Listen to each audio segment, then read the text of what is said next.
working later on. So right over near Ruben, he doesn't bite.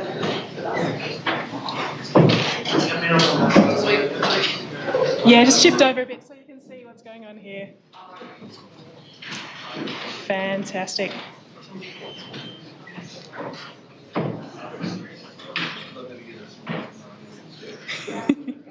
Take an image of.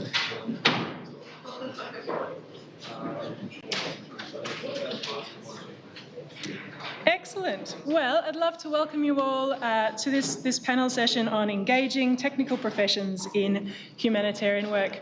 My name's Alanta Colley and I coordinate the Aboriginal and Torres Strait Islander program for Engineers Without Borders. And before we go any further, I'd just like to acknowledge the traditional owners on the land where we're currently meeting and pay my respects to elders past, present and future. We've got a fantastic lineup of speakers today.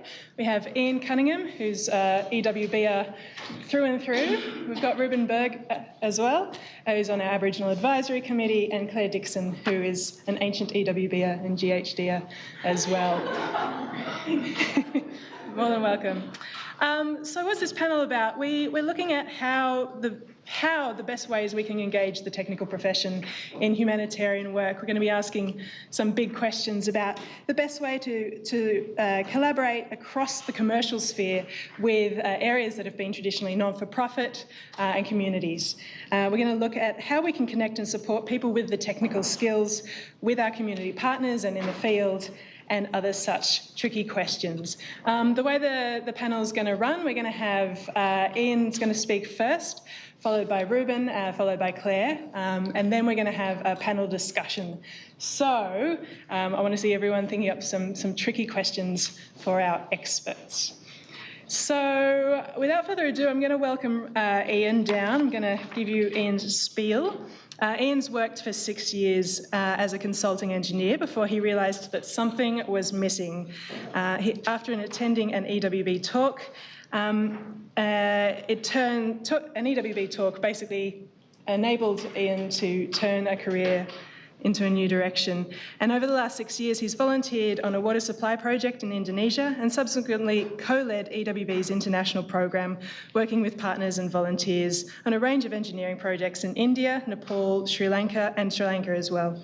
Projects have ranged from improving work practices in stone quarries to solar training. Ian led the partnership process to implement the international program with local NGOs, Australian universities and engineering companies.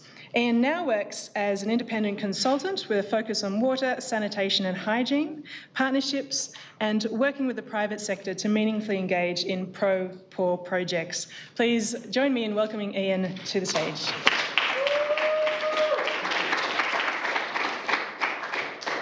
Well, thanks, Alanta. Hang on, I'll just make sure I'm on. I may be able to skip through a portion of my presentation depending on how many people in here are engineers. So can people just tell me how many people are engineers in this room? Okay. All right, we'll flick through a little bit at the beginning. Okay. So the structure of my talk today, I'm just gonna, it was funny when Mark, one of the first biases I used to get in country when I sort of worked for Engineers Without Borders, like, engineers, you build things, right? And then Mark had the photo of the bridge today, which was very, the impression that most people had, I guess, with EWB. And I'm going to challenge that a little bit, I guess, that model and that role of engineers in meaningful development today.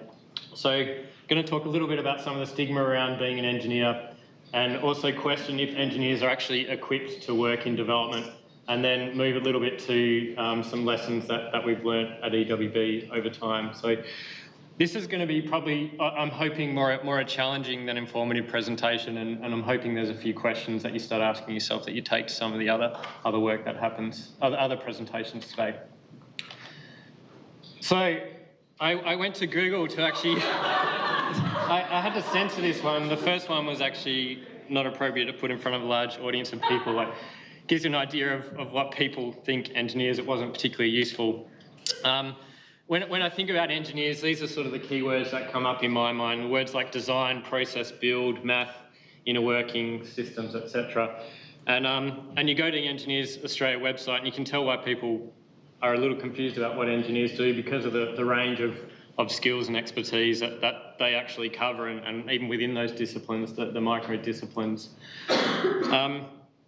And looking at some of the world's challenges, it would be safe to assume, I guess, that engineers and scientists and technologists do have a role in poverty alleviation. When we look at the really critical challenges that many of the vulnerable around the world have, 1 in 3 of the world's population not having access to adequate sanitation, etc. I'm not going to deal too much on these sort of statistics. I think everyone knows that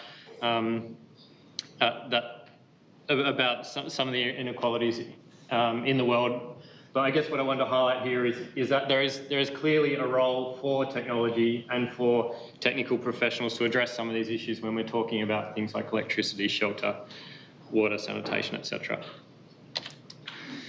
So who is an engineer? Well, this is all EWB's partners from last financial year. So we've got mixture of universities, consulting firms, mining companies. So all these groups are either training or employing engineers along with a number of professionals. And this is a really small portion of the sector. So we've got some big players here. And I guess just hold that in your mind about the size of the sector and the potential that's held within this list about how technical professionals in this group can actually address poverty and some of the challenges, and that's what I'm going to talk about too. So I guess I wanted to change some of the focus of my talk a little for this section and think more about the macro scale of engaging the profession rather than the professionals. And there's a bit of a buzzword going on, I guess, within EWB circles and within the sector at the moment, and that's pro bono engineering. And so just to give it briefly, it's getting these people involved rather than, or along with NGOs, along with government in the challenges that the developing world is facing. And in my mind, things like time is running out, I think, like, you know, the challenges with climate change and how that the people are going to be impacted, say, for example, from that, most importantly are the poor and the vulnerable. And really it's not something that can be left purely up to government who have 4 or 5 year funding cycles, purely up to NGOs. We do need to start thinking more broadly about every citizen's role in the global world that we live in. It's too important to kind of leave it to others.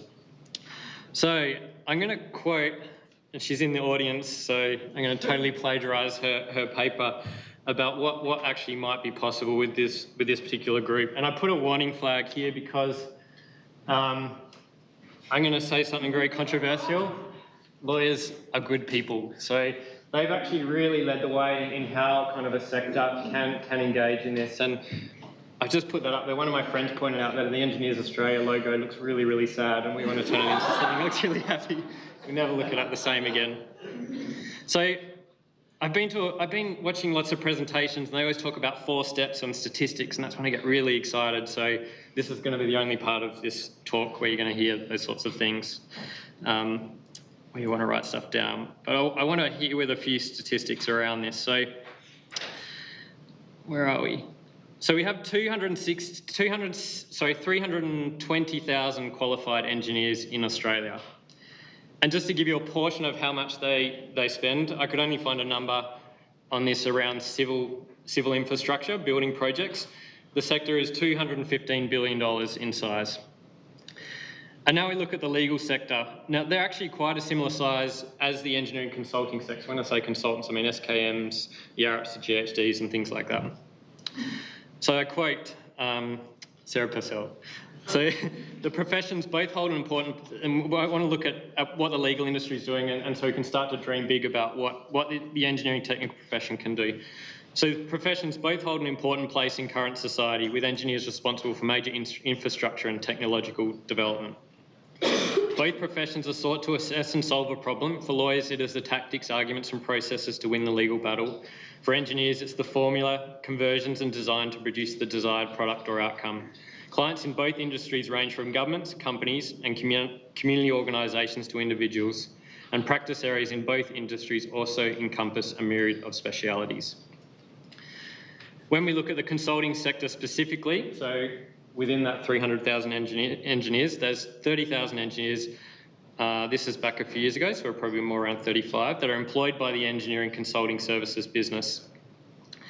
And similar number of solicitors and lawyers are employed, and both in that particular sector are around $10 billion. And now we deal to what my little red flag about what actually the legal industry has done, how they've actually leveraged that expertise, and it's quite phenomenal what they're actually doing. So there's 104 legal firms with listed pro bono staff. The actual number far surpasses that. And that encompasses about 15% of the profession. So imagine if that was the case with the engineering industry. It's quite startling, like what is actually possible. 7 of the 9 largest law firms, that's people above 450 lawyers, still lead the sector in pro bono activity, all performing pro bono legal work above their own aspirational target. They've set their own target of around 35 to 40 hours per year, so that's a week's work for every single lawyer within that. The top companies, the big companies, are actually delivering around 60 hours per lawyer. So they had 8,000 lawyers meet the national pro bono aspirational target around 35 hours per lawyer. But actual numbers are more around 11,000 lawyers are actually doing that. Along with that, there's actually a government mandate within Victoria that 5 to 15%, to actually work for the government of Victoria as a lawyer, 5 to 15% of your fees derived from government work has to actually be utilised on pro bono activity. Like, imagine what would be possible if the government, national federal government, with this big infrastructure spend that's potentially coming, mandated that for the engineering industry, and the engineering industry is caught metaphorically with its pants down and not knowing actually how to do that. It's an industry and a sector that's really waiting to be taken apart. Like it's there, it's ready, it's ready to go in that sense. Like sorry, maybe say it's coming, whether the engineering industry is ready for it or not, and what I'm hoping is that we can be ready for it. So 18 firms reported on their pro bono legal work as a percentage of total practice income. This varied from 0.7% to 5.45%, with the average being around 2.3%. And within that, there was 2.1 million hours of legal work done pro bono. They had a more restricted definition. It was more around a million hours of pro bono work, and they estimated that was about 500 full-time employees. I'm not going to continue because I'm going to run out of time, but seriously, if we translate to the engineering industry, like what a force that could be. It's got such big potential, but unfortunately today it's been very, very slow, if not non-existent. So I'll talk about one more thing I wanted to read that Sarah captured in her research. In this developmental stage, engineers, it's very dramatic, that's right, I'll keep on reading. In this developmental stage, engineers have yet to give back on a scale seen in the legal industry because there is no instilled, I promise I didn't touch anything, because there is no instilled culture that identifies a professional responsibility to do so. It is argued that this culture will only be instilled through the intervention of external factors to institutionalise the culture of pro bono activity in the engineering industry.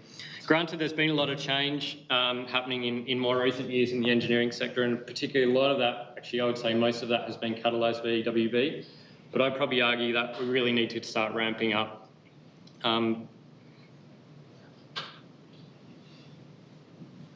So are engineers equipped to work in development? It could potentially be quite dangerous unleashing all these engineers into community work, and that's why it's important to actually get this right. With how do we change ourselves, and this is obviously a very stereotypical photo of some engineers or scientists, but how do we ourselves change our mentality so we can move from working in the context that working to pro-poor projects as a profession, as individuals? And that's the space that EWB's been working in. I guess how I've seen is like, how can we get over this tipping point? EWB itself, you know, we have training where we start to try and change engineers' mentality so they start to have some understanding of how to be effective in that space. But what's the sort of minimum that we can get people over that tipping point where they can actually start to be effective on the ground and start to understand some of the things which really you don't get taught through your typical practice, things like structures and systems, local culture, values of political climate, etc. And I think one of the most important things is that we need to understand our own limitations as a profession, that we recognise what we don't know. And to me, that's almost 60, 70% of the story gone there, that recognising there's much more beyond our technical skills that are important in the work that we do. So how has EWB done this? And I love this model, and it's quite a simple but elegant model that EWB's had around the 4 Cs, around how we change ourselves and change the sector to actually move into actually being effective in addressing some of these really challenging issues. And it'd be good to reflect where you think you might be as I talk through these. So conscious, being aware of the issues; concerned, you actually care about it; comprehend, you actually understand some of the complexities of what I spoke about before; and you're challenged to actually act and do something about it. Really simple, really elegant, really effective. And so how's EWB been doing this? And once again, another part of what EWB does that I love, and what Mark raised was this focus on education. EWB is starting seeding curriculum, particularly at the university sector now, so engineers are actually graduating with some of this context, so they have some understanding of how to be effective in this space. We have a really active and engaged chapter who are quite close to us. We have who are involved in this ongoing learning, actually seeding some of this understanding more broadly out into their employees or the universities or their friends. And then importantly, we also have our development placement. So we work directly with communities. So you'll hear some of those stories from our return volunteers during the day. So we're actually learning those lessons and feeding them back into our community. So that's how we're starting to, I guess, ourselves change and change our own understanding. So what are some of the lessons that we've learnt along that way? I could have done numerous talks on this picture and some of the linkages and what this sort of looks like here, how EWB engages here, how we engage here, and you'll hear Claire and Ruben probably talk a little bit about that today, but I'll give an example of what this looks like in EWB's change process is in engaging some of the other actors in the engineering technical sector into projects. On a project that I worked on, so that was a water supply project. So we had, I was working on a project in Indonesia. It was supported by groups, a number of individuals from the Water Corporation and SKM, some who are actually long-term volunteers who came out to spend anywhere from a month to 6 months out in the field. So they were feeding in some of the technical expertise to help me, so I was here. And also we had university research students that were also adding value to the work that at the end is benefiting the community at the end. I think that's the important thing to think about throughout this talk is when we talk about the sector and the engineering sector and the possibility, we need to always keep reminding ourselves that it is for the people who need it at the end of the day. So just think about that. It's not just about the hours, it's actually about how we can be effective and create change that sticks. So these groups are feeding into me. EWB broadly partners with across a number of different groups, which you'll hear about later today. In my case, we're working with a water management group. And my role here actually was to be a bit of a buffer to some of the advice that was coming up here too, to make sure it was appropriate.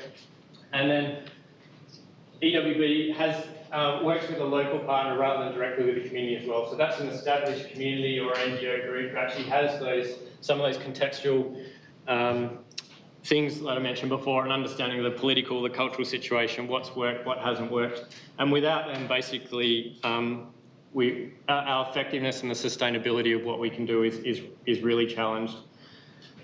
And one thing that was really striking for me with this was that actually technology and the technical side, so you can see them, the nice spot at the end is putting in the water supply at the end to communities that previously were walking up to 2 hours.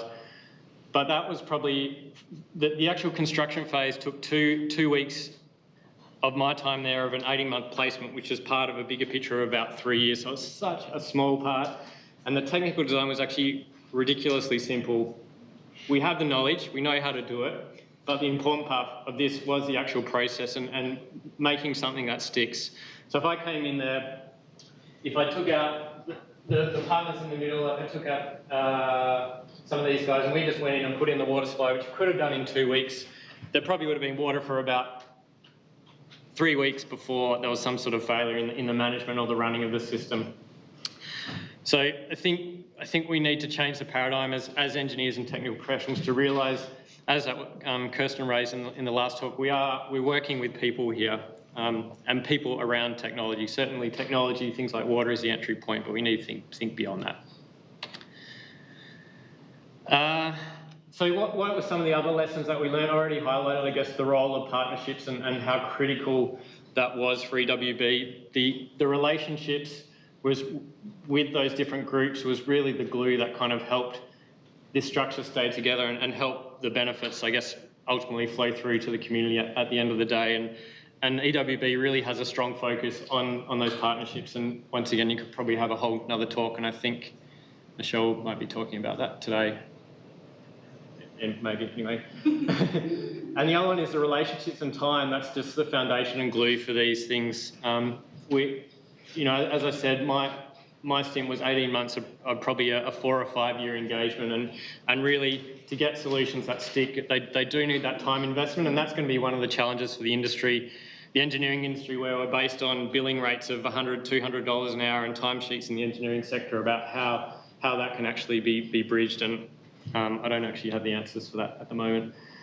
And then the other learning for me, I think that EWB is starting to get at the moment, is that recognising that our work is a change process. It's a change process around technology. It's not just about technology. And you can take that any way you want. You can take that as a change process for you internally to think about how you can be effective on the ground. You can think about people interacting with the water supply and maintaining it. You can think about it as a sector. I'll skip through that.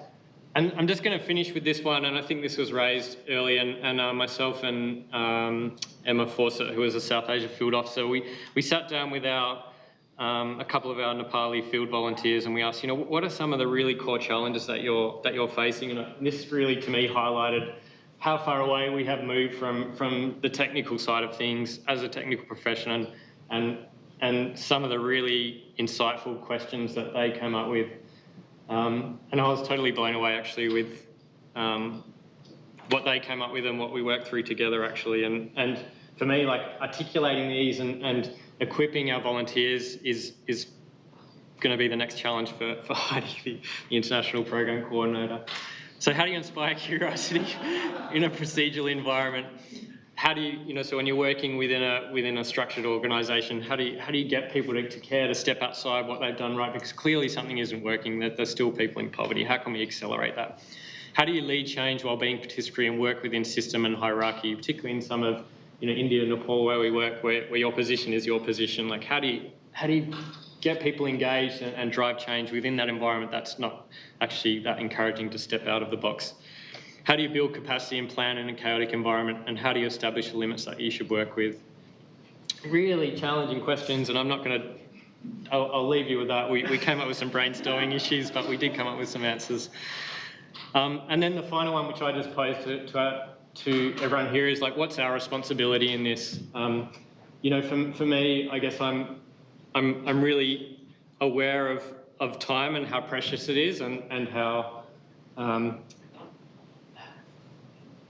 yeah, it's funny, I've been in this interesting phase of moving from EWB to deciding what's next, and for me, this sort of latent time of contemplating just feels so precious and somewhat wasted when there is so many challenges going, happening around in the developing world. And in my opinion, like, action needs to happen now, and I think we all have a responsibility as the engineering starts to step up to make sure we're doing it intelligently. That's it. Thank you.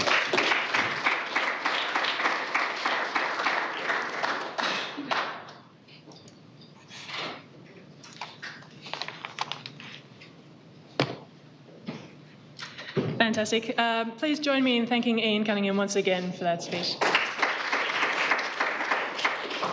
Ian's really laid the challenge down there. If 300,000 engineers were mandated tomorrow to provide pro bono engineering, how would they step up to the challenge? And he's left us with a lot of questions. So hopefully some of you have some answers that you can provide us and Ian in the panel session afterwards. Our next speaker is Ruben Berg. Hopefully he can give us some context to this interesting question from the architectural sphere.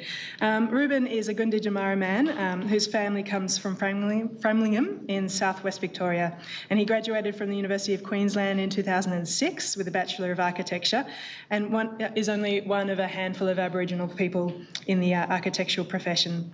Ruben works in a variety of government departments, including the Department of Housing, Education, Employment, Workplace Relations, and Aboriginal Affairs Victoria, before taking long service leave to set up his own consultancy business.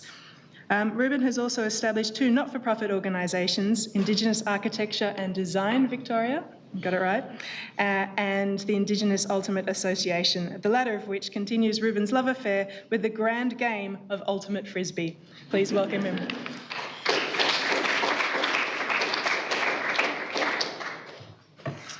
Well, hello everybody. How are we all doing? My name's Ruben Berg, as Alanta said, and I'd like to start off by acknowledging the traditional owners of the land on which we're meeting today, the people of the Kulin Nation, and in particular the Boonwurrung and the Wurundjeri people. And as Alanta said, I'm a Gunditjmara man, so my country is not here, my country is down near Warrnambool. And so it's really important to me to acknowledge the traditional owners of this country where we are today. And I think it's important as a sign of respect, but it's also important because it's a way of continuing cultural traditions. And that idea of cultural traditions is really going to be kind of the focus of what I'm talking to you about today. The organisation I'm from, Indigenous Architecture and Design Victoria, we have our new motto, which is strengthening culture and design in the built environment. And it's that cultural aspect that I think is really critical. And I think when you look at what humanitarianism is all about, part of it is about the welfare aspect of it, but I think the other part of it is around happiness and helping to try and improve people's lives and make them more fulfilling. And for Aboriginal people, that cultural aspect is really critical to that. And there are a lot of Aboriginal people who are trying to understand more about their culture. Because of what happened in the past, a lot of it got lost. And it's about, for Aboriginal people, uncovering that culture and bringing it into their day-to-day lives. But I'm also really passionate about bringing Aboriginal culture into part of everybody's lives, all Australians' lives, because I think that's a really critical thing to be doing. From my perspective, Aboriginal culture is so much about the land. It's about the place where we are, and that if anyone else is living on this land, then they're part of that culture whether they know about it or not. And so that's really one of the things we're trying to push through Indigenous Architecture and Design Victoria, is this idea of strengthening culture. And so that's what I'll kind of be focusing on. In terms of our organisation, we started back in 2010, and as mentioned, I'm one of only, we think, 13 Aboriginal people who've graduated in architecture. And Chief Greenaway, who's the only registered Aboriginal architect in Victoria, we got together and we met through a variety of different ways and realised that we needed to have more Aboriginal people involved in architecture. We needed to better engage with the architectural profession, and so we decided to set up an organisation to enable us to do that. And we started out just as Indigenous Architects Victoria, and then we've only recently just rebranded to try and be a bit broader, to try and make sure we're bringing in landscape architects, interior designers, planners, and that broad spectrum of the design in the built environment. So that's kind of where we're at today. So in terms of engagement around humanitarianism, the two kind of things that we're specifically focused on and what I'm going to talk most about today is these two ideas. So it's about engaging the technical professions in cultural strengthening work, and it's about how do we inspire the Aboriginal community to see technical professions as a way of strengthening culture. And that's really the two things that we are focused on. We do a whole range of other things outside of that. We're also trying to particularly bring young Aboriginal people into the architectural profession. We were lucky enough to so far have achieved that by just bringing people in from other states. So we've got much more Aboriginal people studying in Victoria. We've got a girl who came down from Newcastle. We had a girl come up from Tasmania. We've had a boy come down from Darwin. So we've more than doubled our numbers in Victoria just from importing people. But we've also been doing some programs to try and engage with the Aboriginal community here in Melbourne to get new people coming along. And so we've got one student who's looking at going to RMIT next year to study the Diploma of Building Design and then hopefully move into architecture. So that's one of the fields we're really interested in. But that, in particular today, I want to talk about these two specific things. And I guess part of that is what I'm not going to be talking about, I think is really important as well. I'm not going to be talking about remote housing issues. I think those are really important issues and really important. There's a lot of great work being done in those areas. but it's not something that I'm focused on as an Aboriginal person living in Melbourne. And that I think a lot of focus gets put on remote communities, which is a good thing.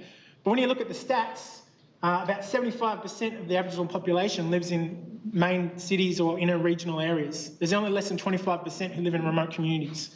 And so I think there's a need to focus on some of these other aspects as well.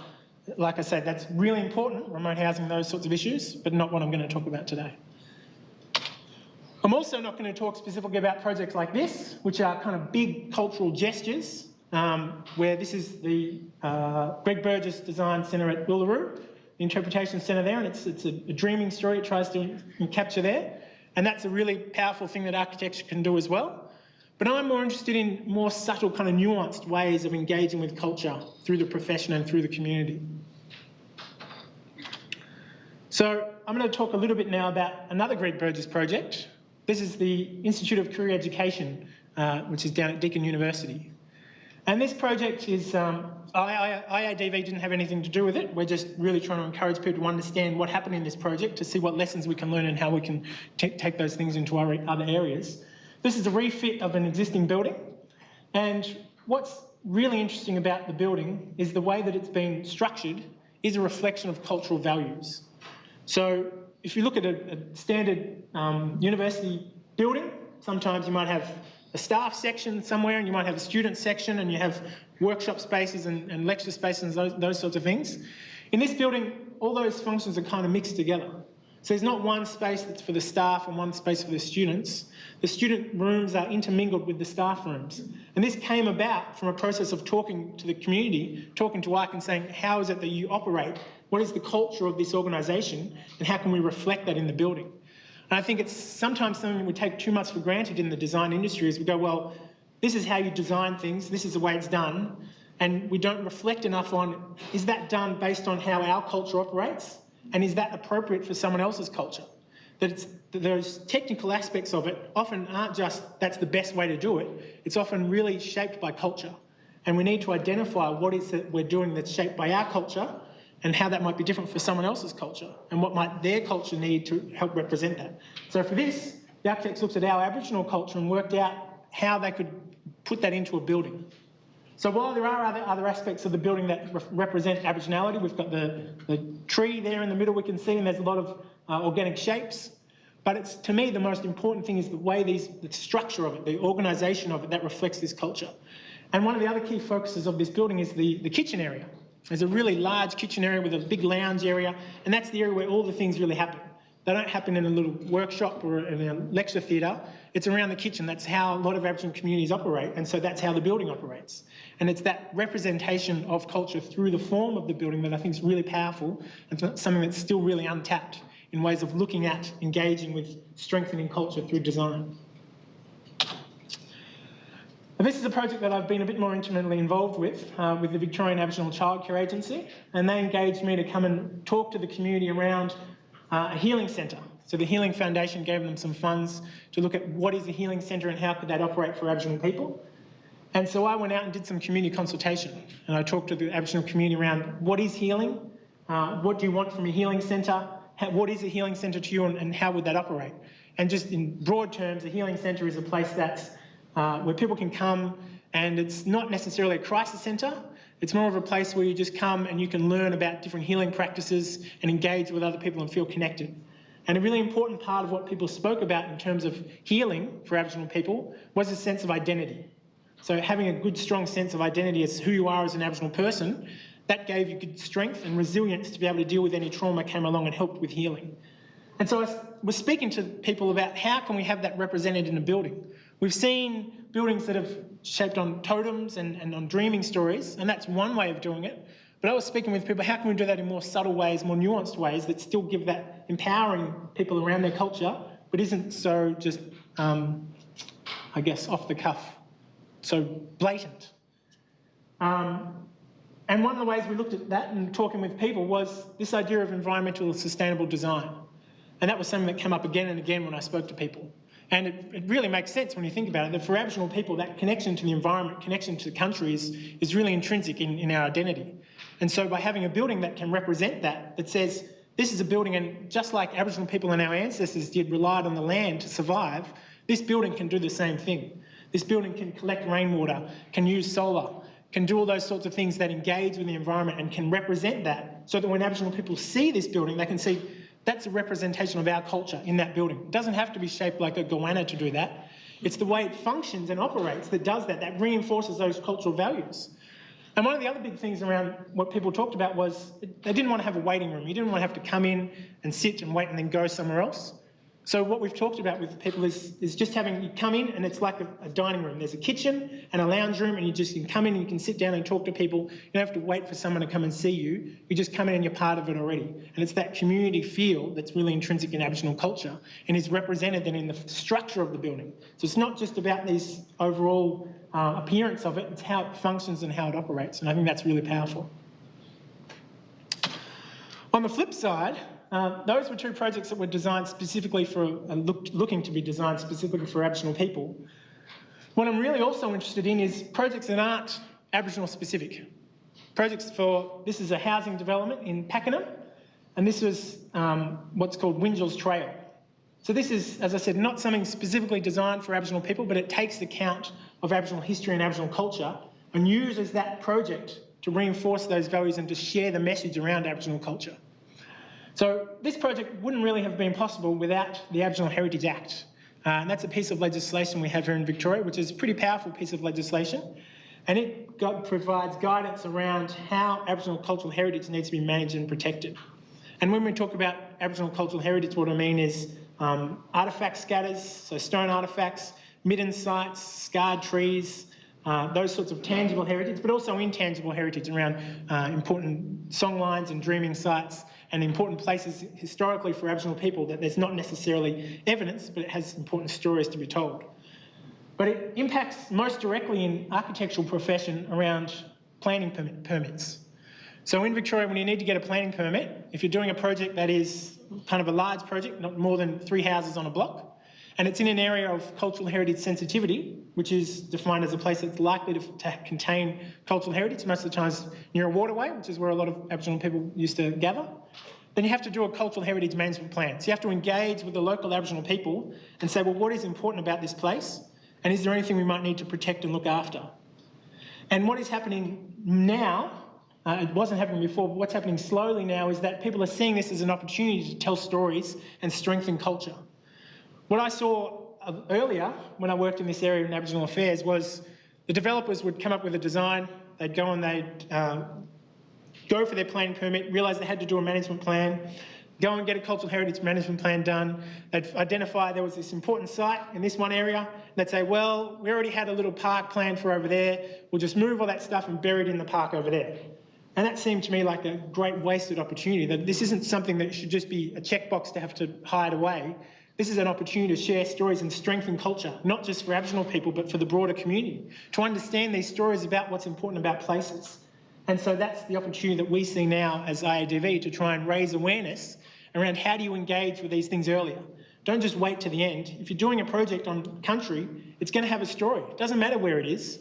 There's going to be a story to do about that place, and how do you find out that story? Who do you talk to?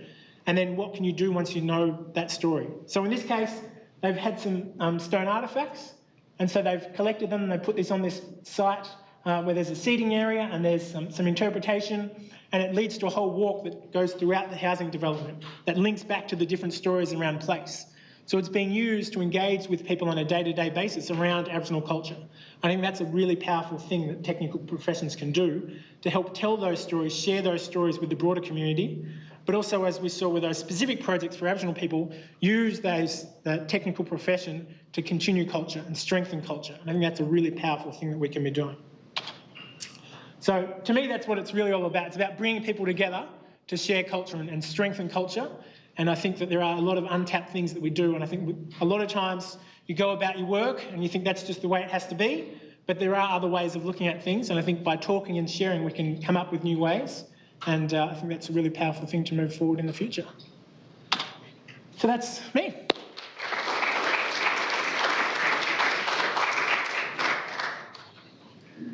Please join me once again in thanking Ruben. So Ruben's given us some fantastic examples there about how the technical profession can actually engage in cultural strengthening, and I'd love to hear from Ruben some, I guess, advice for the engineering sector that has come from the architectural sector in the next session. It'd be great. Our next speaker is Claire Dixon. Claire is a senior innovation consultant at GHD's Innovation Leader and GHD's Innovation Leader for Victoria. Formerly a water engineer, she now facilitates innovation across GHD with clients. And a few years back, Claire was delighted to come across the term intrapreneur, and it resonated with her. She's also a connector. She is passionate about facilitating innovation through creating the right culture and building teams to deliver new ideas. Claire was the founding manager of Innovation Interchange, a company dedicated to helping organisations innovate a number of online platforms. Recently, she pioneered Smart Seeds, an innovation competition in which young professionals from the infrastructure sector develop a creative concept to solve a real urban development challenge. Claire led the establishment of GHD's partnership with EWB in 2009 and is a former board member of EWB Australia. Prior to joining GHD, she worked with World Vision and in Melbourne Water. Thanks.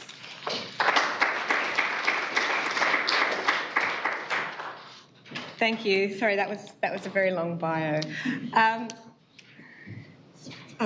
Okay. As Lance said, my name's Claire. I'm a senior innovation consultant, but I prefer to, for the purposes of this presentation, refer to myself as an intrapreneur.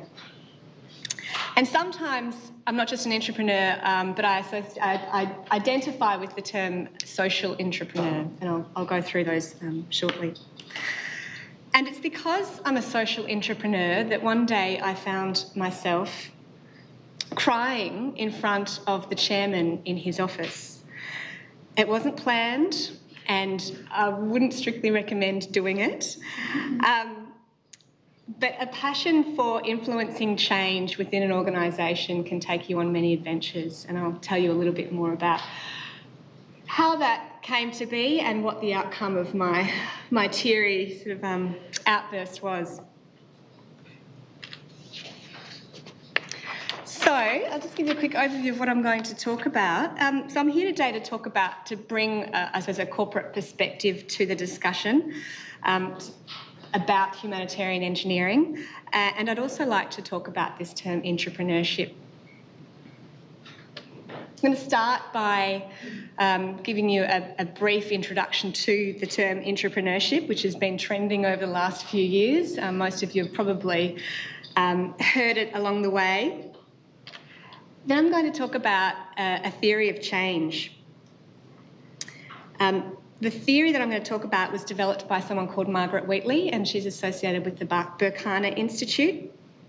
And I think this particular theory provides a really nice framework for having a discussion around influencing change within complex systems, and you'll probably all agree that a big corporate engineering company is quite a complex system. So it really resonated with me, and so I want to share it with you guys, and hopefully it touches a nerve with you as well. After I've explained the theory, I'm going to talk about GHD's Corporate Social Responsibility Program.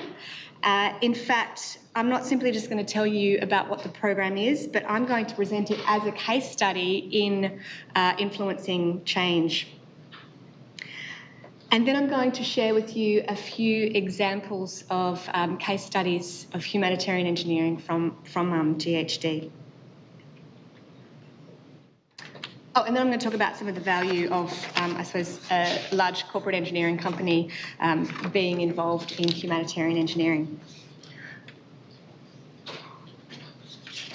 Okay, so intrapreneurs and intrapreneurship. I've got one definition here, there are many. An intrapreneur is a corporate change maker working to transform business from the inside out. You're probably all familiar with the term entrepreneur. This is a tweaking of it. They act like entrepreneurs, but they are within large corporations. Intrapreneurs are constantly generating ideas, and new initiatives within the business and trying to implement change across a number of levels within the business. So that may resonate with a few of you in the room. Certainly resonated with me when I first heard the term. So what's a social entrepreneur? Well, a social entrepreneur is someone who's trying to influence this change with a specific, I suppose, or more general social or environmental mission that underpins that change.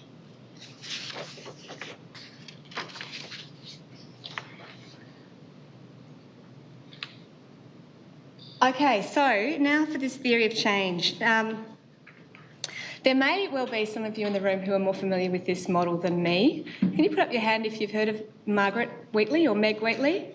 Yep, so the odds are that you're more familiar than me, and I suspect Jai is in particular. I'm open to anyone to sort of, add into the discussion. Now, the best way of sharing this theory is actually to draw it up and build on it. So, apologies to those of you over that side. You might want to come across so that you can see. We haven't got enough of a flat surface to do it front on. Okay, so this is called the two-loop model, and as I mentioned, it was developed by Margaret Wheatley and the Burkana Institute, and it was presented to me a few weeks ago by two people, Honor Ekinci and Kylie Long, and they are facilitating a network of entrepreneurs across the Victorian government. As I said, it really resonated with me, so I thought I'd share it. Okay, so to begin,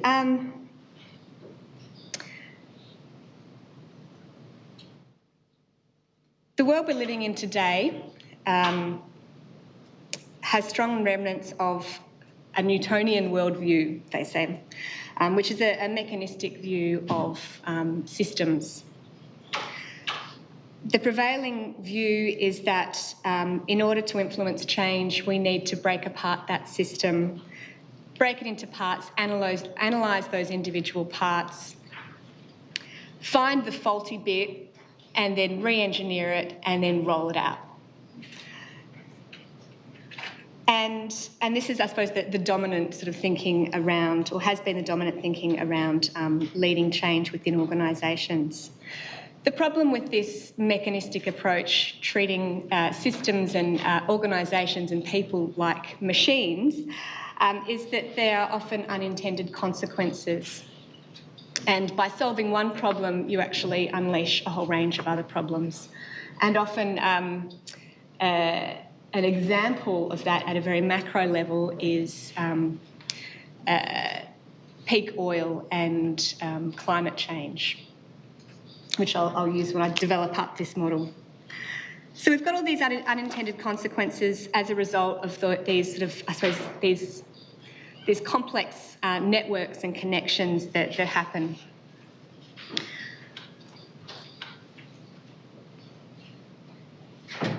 So we know that the world works not like a machine, and it's much more complex than that. And so Margaret Wheatley's work has focused on, I suppose, biomimicry and looking at natural systems and how they change, and trying to look at how we can change our leadership models and change models to, in a sense, mimic those natural systems. So she's looked at science of chaos and quantum physics and living systems, and has begun applying that in the context of change. So I've done a lot of talking and not much drawing, so I'm going to get my pen out now. I'm going to try to do this very quickly. Just get it, want to make sure that the pen can go through onto the wall. Oh, yeah, because let's have a test.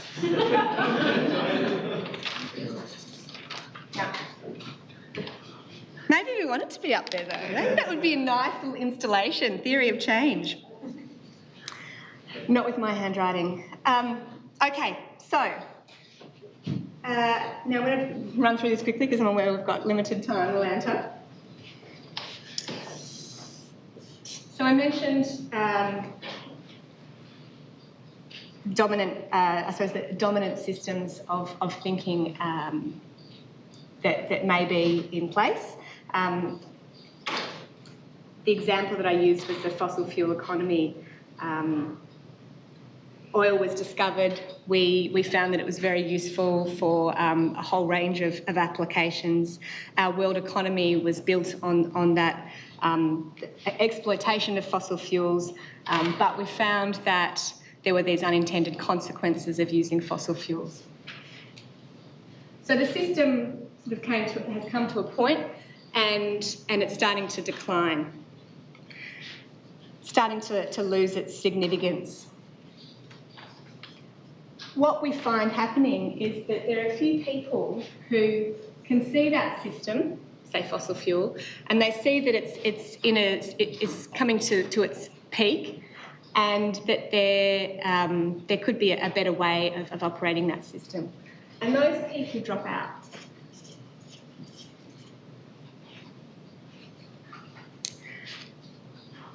They can see an alternative way of operating, and they drop out of the dominant system and are now looking for a way to evolve that system.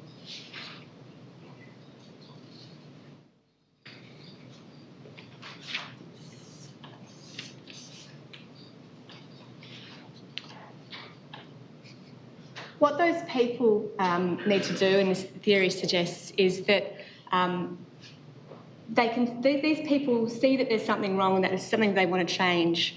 And the first thing that Margaret Wheatley says they should do is to name the problem and name what it is that they're wanting to change within the system. The second thing that she suggests they should do is connect. Once they've named what they think is wrong with the system and what they'd like to do, for example, they'd like to build a green economy, they can then find other like-minded individuals who have dropped out of that system and connect up with them to form a network.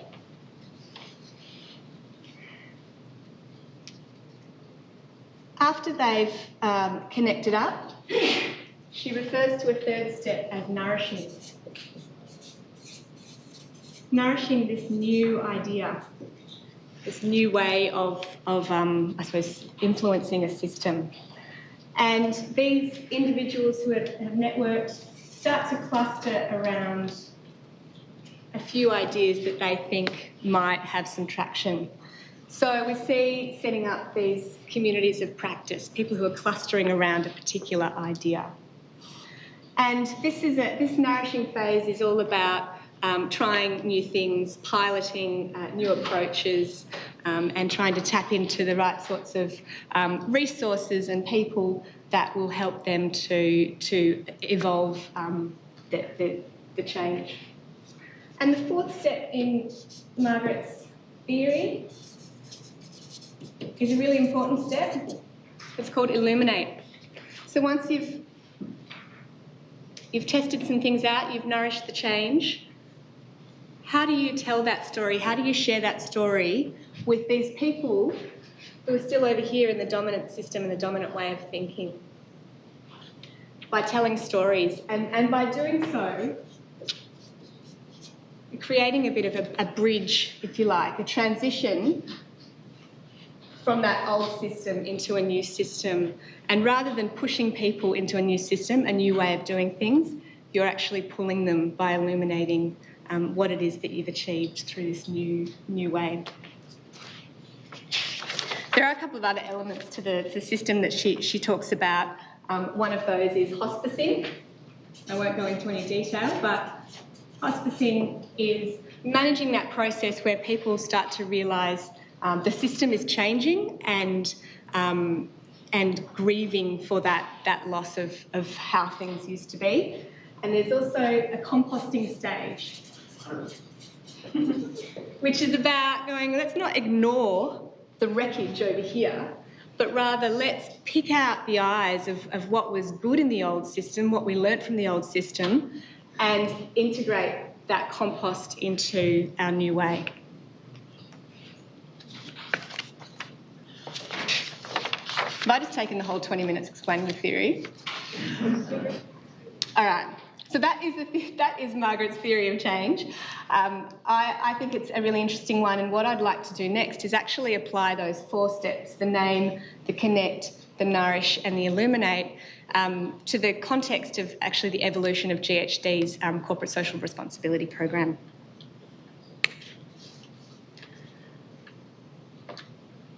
So as a case study, GHD has a long history of contributing to community programs. However, in the past, we didn't have a very clear structure to how we contributed to community, how we would make a decision as to which community organisations we would support. We didn't have the ability to provide technical services to communities and to community organisations, and we had no mechanism of tracking contributions and really celebrating any of the outcomes that we'd achieved. We also had a fairly basic way of tapping into funding, whereby the chairman actually just at his discretion was allowed to release up to $2,000 just for stuff, community-based stuff. So it wasn't a very systematic program, and it meant that we couldn't really have meaningful partnerships over the longer term when you've just got discretionary spending of $2,000 and very transactional. It also meant that we couldn't have our people contributing their skills to community organisations. So there were a few of us actually here in Victoria, a few EWBers in that mix, who kind of dropped out of the system and said, okay, we want to do something good through our employer, but the current system just doesn't seem to really do it for us. So we dropped out and we named what we wanted to do. We wanted to develop up a more comprehensive CSR program. We connected with each other, and as I said, EWB was a great breeding ground for those connections. We nourished through actually piloting a new approach to community contributions in Victoria, and through that we established our partnership with EWB about, I think, 5 years ago. Once we got some runs on the board in Victoria, we illuminated some of that success and lobbied for a review of what GHD was doing globally around CSR. And now we've successfully launched a global CSR program, which I'll explain to you in a moment, but is much more in line with the sorts of contributions that we as an initial group wanted to be involved in.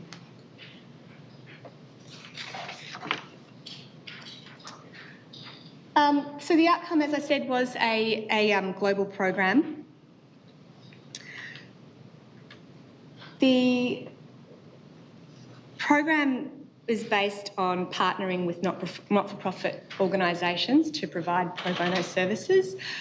We haven't stopped being involved with local fundraising and other sorts of initiatives at a local level, but we've become much more strategic in the partnerships that we go into. A steering committee was convened and they developed the overarching principles for our CSR program, and we decided on a range of what we call flagship programs, which cut across our whole business, and have also retained some of the local elements of our community programs as well at a regional level. Key principles are really important that everything that we do as part of our CSR program is staff-led. It's not something that's pushed down, I suppose, from the chairman or from a working group. Every single program and contribution that we make is championed by one or more staff members. We've got a clear but flexible framework, so every application is assessed against consistent criteria, but we're very flexible in how those resources are released, resources being time and dollars. And as I mentioned, we've got a real focus on partnering. So what I wanted to do now is talk through 3 case studies in probably 3 minutes each, Alanta. Would that be right? 3 minutes total? Yeah, okay. So 3 case studies. The first 2 case studies are flagship programs that cut across our whole business. And the last one, I'm just going to speak more quickly. The last one is one of those, a local opportunity and I suppose more transactional example of humanitarian engineering in practice.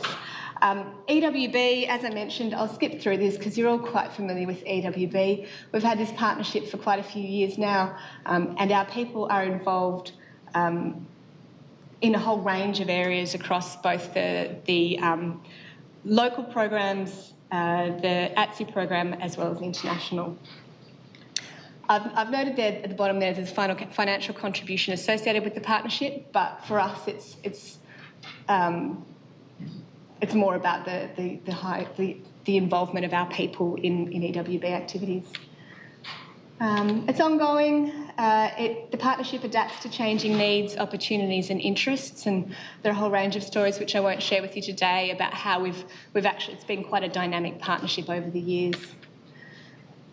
Really focused on high-value skills, using our high-value skills, what we as professionals, technical professionals, have been trained to do to benefit communities, and a focus on capacity building of both our people and of the communities. REDAR is another example of a flagship program. What I just wanted to highlight here was that for the last few years, a couple of our people from the water group have been facilitating a course for REDAR. I'm presuming that you all know who REDAR is because I don't have time to explain. But we've been facilitating this course on water quality and treatment in emergencies, and so it's a way for our technical people to give back to facilitate training so that the deployees for REDAR are well prepared when they go out into the field to respond to emergencies. We also support GHD deployees who go into the field through assisting with their training and in the field as well, and there's that financial contribution. Again, high value skills and capacity building is our focus. The final example, this is the more local example, transactional humanitarian engineering. This was for an organisation called the Women's Property Initiative. The opportunity actually came up through one of our clients who was doing some volunteer work with the organisation. The WPI is a community-based organisation that provides safe and secure and affordable rental housing for disadvantaged women and their children. They had an opportunity to get some funding for a site to build some low rental townhouses in Coburg. And the funding was conditional on a site contamination assessment report getting the green light. So they had very little time in order to secure this funding, and they needed someone to step up and help to do this contaminated land assessment. So our program was, because we've got our framework for assessing applications, it was a really quick assessment and turnaround. GHD supported pro bono services to do all of the, I suppose, the work that GHD would typically do in a contaminated land assessment. We also facilitated some external suppliers to also provide their time and materials free of charge. And as a result, we managed to turn around this assessment really quickly so that the WPI could take advantage of this funding that was becoming available. Finally, I'm just going to go through these really quickly because I've spoken about them already. What is the value of GHD's CSR program? From a community perspective, I think that the key elements of value are around capacity building, particularly using our technical skills to build capacity, and direct application of our specialist technical skills to projects. For our people, it's also about capacity building, but rather than technical capacity building, it's about other skills around leadership, working cross-culturally, facilitating and mentoring. Also, there's I suppose our people value a sense of contribution that they get through being involved in the CSR program. And diversity of work, people get to, there's lots of opportunities to do things that they wouldn't normally do within their day-to-day jobs. And for the business, staff attraction and retention and skills development.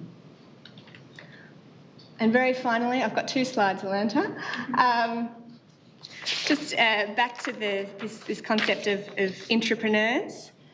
If you are an entrepreneur or you think you might be, this is my challenge for you really is to name what change you want to influence either within your organisation or outside. Connect, who do you need to connect with in order to progress it?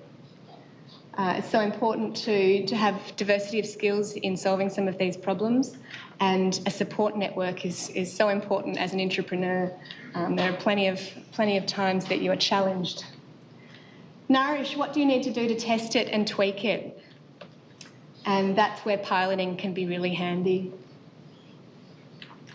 Again, resilience is really important, and I heard this term recently called fail forwards, which I think is really important for entrepreneurship. And illuminate, who are you going to tell when you've succeeded? Often we do these fantastic things and we don't celebrate them, we don't tell stories. Sometimes it's because we're shy, we're in the engineering sector, we don't necessarily like blowing our own trumpets. And sometimes it's because we get easily distracted by the next challenge and the next change that we're wanting to influence. But the illumination is really important for actually following through with that change and providing that bridge for others to transition. That's a graceful warrior. That's what I try to be in the office, but I did tell you my story of crying in front of the chairman, which I haven't finished yet. So just finally, how is it that I got to be sitting in the chairman's office blubbering in front of him, and what was the outcome of my tears? So we had illuminated the GHD partnership, and we were in the process of making it into a flagship program across all of GHD. And we really wanted it to be a meaningful partnership where our people could contribute their time. And we'd been allocated some dollars, and that was it. And I was basically saying, we can't have this meaningful partnership and engage with our people effectively without being able to coordinate that process. And so I really wanted an allocation of time to lead the partnership. And I was hitting brick walls, and so I decided I'll go straight to the chairman. He's responsible for the program ultimately. So it was a heady combination of passion and exhaustion that led to the tears. He was very good, he was very understanding, and I think within about 2 hours I got an email letting me know that we had secured some time. So although it wasn't intended, I did actually get the outcome that I was seeking. So what did I learn that day? I wanted to share that experience because I think it's a pretty typical, well, not necessarily typical, but it is an entrepreneur experience. And I learnt 3 things. I learnt to stay cool, which I didn't do in that situation. I escalated the situation just before I went on holidays, and so I was in that classic sort of exhausted flurry of trying to finish things off. So stay cool and don't approach the chairman just before you go on holidays. The second thing I learnt was that it's messy, influencing change, and the pathway is never straightforward. And the final one was to be authentic and wholehearted. And, I'm not suggesting that you start crying every time you're trying to influence change, but be true to your passions and be yourself, and that shows, I think. And yes, I'm now focused on channeling my inner graceful warrior. So thank you. I've gone way over time, but that's it.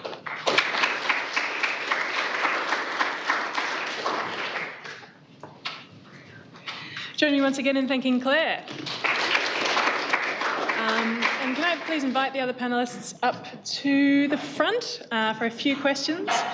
We've had a really fascinating discussion here. I think Ian really framed the discussion today really well by, throwing the gauntlet of what is possible, by showing us what's been achieved in the legal sector. Ruben's really sort of illuminated some of the ways that the technical sector can, support the strengthening of culture and building form and function as well as just aesthetics into design work. And Claire's shown us some of the ways that change can be created within and hopefully not got us thrown out of RMIT for writing on the walls. So this is good. I've got 100 questions, but I'm going to throw to the floor. Does anyone have any questions to start off the discussion? And Claire's going to run the mic, so please start off with your name and we'll go from there. Yeah. Yeah. Hi, Andrew. So firstly, question for Ruben. You briefly mentioned there were some untapped opportunities in terms of cultural strengthening. If you could elaborate on that, that would be great. And also to Ian, you briefly touched on work being a change process, and would you say that's similar to what Claire talked about, or were you referring to something different? Thank you. Cool. Well, we don't have very much time, so I'll kind of just briefly surmise what I reckon. I think what it's mostly about is identifying how can you use whatever it is that you're doing to strengthen culture in some way. What are the cultural implications of what it is you're doing? Are there different ways that different cultures would undertake that process or have done in the past? Are there different values that might exist within a culture that you can reinforce through whatever process it is you're doing? If we're talking about engineering-specific projects, there might be different decision-making processes that the culture might have that it might be good to, how can you reinforce those processes through the project and not just assume, I think that's what it comes down to basically, is don't just assume that your way of doing things is going to be exactly appropriate to someone else just from a technical standpoint or from a cultural standpoint. How can you identify those opportunities for strengthening culture?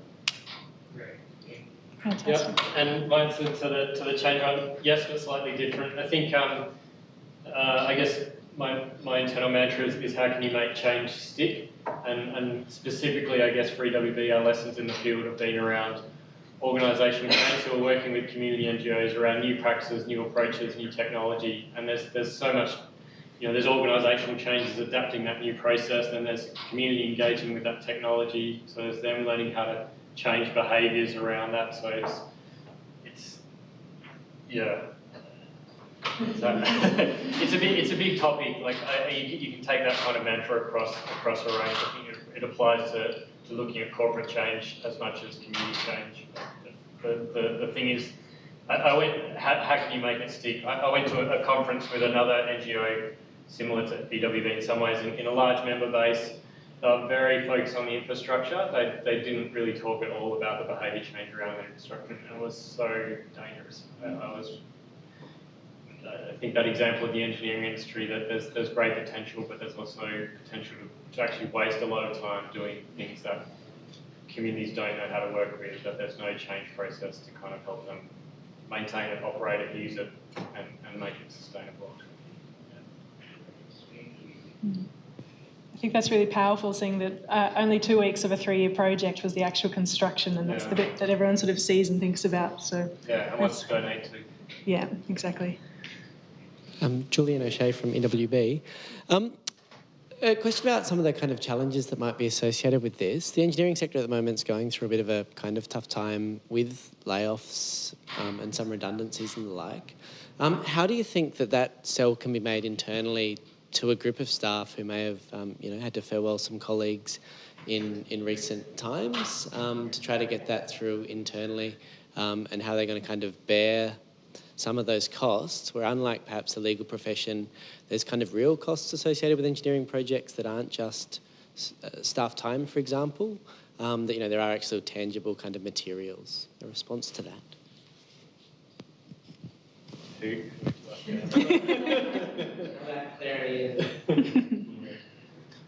It's a tough one when on one hand, you've got an organisation who are going through that, rounds of redundancies and people are losing their jobs, and sometimes involvement in CSR programs can be perceived as an add-on, a nice to have, and during tough times can pull in the reins a bit. I suppose what it means in reality for us is that we're just sensitive, I suppose, to that.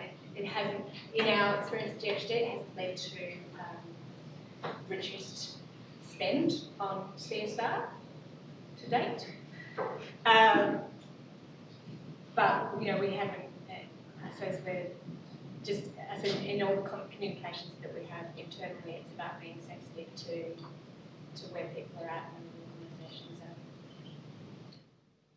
are. I mean, there's certainly some considerations that legal industry is a slightly different context in that they're giving mainly time rather than material equipment. I think that's true, but I think we really need to have a voice because there's been plenty of good times in the engineering sector where the CSR hasn't been there. And I also think that there's so much value you can add to your business. I often quote this a philanthropist who I met from Brisbane, and he spoke about with his business before he actually got into a good social program, he would attract 1 out of 10 people, good people for his business. The other 9 out of 10 would be okay, be competing with others. When he ramped up and got serious about it and was doing good social stuff, now he gets 9 out of 10 good people.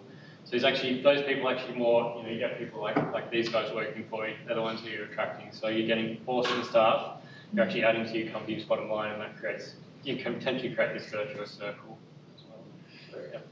I just had a point. I'll just go, on the other hand, often during these difficult economic times, staff morale can be really affected, and it's sometimes involvement in community programs where people feel that their business isn't just this cutthroat, profit-seeking corporate, but it is committed to giving back and providing opportunities for staff to get involved. So it's kind of there's a tension, I think, there. I had another one too, which wasn't on the slides, but, which is the actual value that you get from partnering. So as a consultancy, you can partner, and when you're in a conversation about a project, you might bring up the social project and, say with another agency or a client that you have. And that builds that's a different conversation, and that shows things. And another one, which a lot of the, can't remember the name, but it's all 200 biggest companies around the world, like the World Sustainable Development Association. They have companies like Nestle, and not that I actually appreciate this, but it's a concept. They're using access to those people who are living on a few dollars a day as the new market. There's 1 billion people in India, more of them have got mobile phones and finished primary school. They constitute a huge market in which people can operate. And being able to operate in that market requires these new skills. Fantastic. Probably one more question. I don't want to stand between everyone here and lunch. James? Okay. Hi, James Fitzgerald from EWB. Given that as in the engineering sector we're taught when we go through university, everything's quite transactional. This seems to be a conflict with the beast that we're about to unleash, which is the pro bono engineering sector. What are your thoughts on how we manage that and how we engage the professionals that are about to participate in this pro bono engineering, that not everything is transactional and it's long term? You're looking at me, Well, you touched on it. You said the 300,000 plus engineers. I'm just thinking 300,000 plus engineers, all transactional. Look, I think there's a much deeper conversation around it.